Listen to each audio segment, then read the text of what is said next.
இன்றைய இறை வார்த்தை.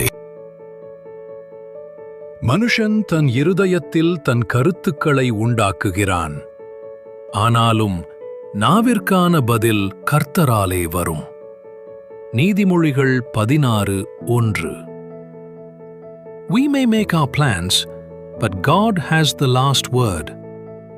Proverbs 16:1. நாம் பல திட்டங்களையும் எண்ணங்களையும் வைத்துக் கொள்ளலாம்.